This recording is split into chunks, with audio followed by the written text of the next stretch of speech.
नमस्कार मित्रांनो, आताच्या क्षणाची सर्वात मोठी बातमी समोर येत आहे. चला तर जाणून घेऊया काय आहे आजचा स्पेशल रिपोर्ट. सविस्तर बातमी जाणून घेण्यापूर्वी आपण चॅनलवरती नवीन असेल तर चॅनलला सबस्क्राईब करा आणि बेल आयकॉन प्रेस करायला विसरू नका. विधानसभा निवडणुकीपूर्वीच राज्यात राजकीय आरोप प्रत्यारोपची मालकी चालू झाली.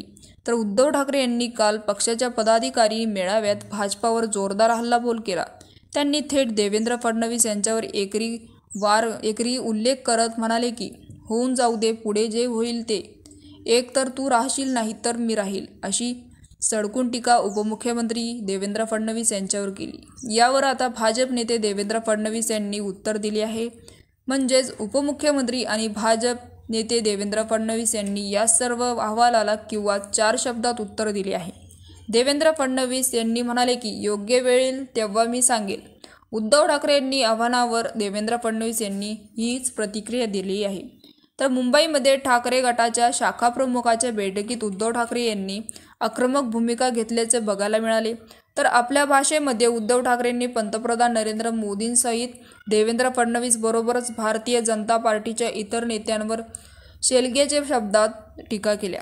आणि अनिल देशमुख यांनी फडणवीसांवर केलेल्या आरोपाच्या संदर्भात ठाकरेंनी फडणवीसांची थेट एकरी संदर्भात देत विधान केले. तर अनिल देशमुख सांगितले की मला व आदित्य ठाकरेंना आता टाकण्याचा फडणवीसांचा डावा आहे. हे सगळं सहन करून मी हिमतीने उभा राहिलो. एक तर तू राहशील नाही तर मी राहील. आज माझ्याकडे चिन्ह पैसे काहीच नाही, पण मी तुमच्या शाखा प्रमुख पदाधिकाऱ्यांच्या हिमतीवर आव्हान देत आहे, असे देखील त्यांनी म्हणाले. तर मित्रांनो, असे उद्धव ठाकरे पदाधिकाऱ्यांना उद्देशून लावले. याविषयी आपली काय प्रतिक्रिया आहे? आपली प्रतिक्रिया आम्हाला कमेंट बॉक्सच्या माध्यमातून नक्कीच कळवा. आणि चॅनलला अजूनही सबस्क्राईब केलं नसेल तर चॅनलला सबस्क्राईब करा, जेणेकरून असेच नवनवीन व्हिडिओ आणि राजकीय घडामोडी सर्वप्रथम तुम्हाला या चॅनलवरती बघायला मिळतील.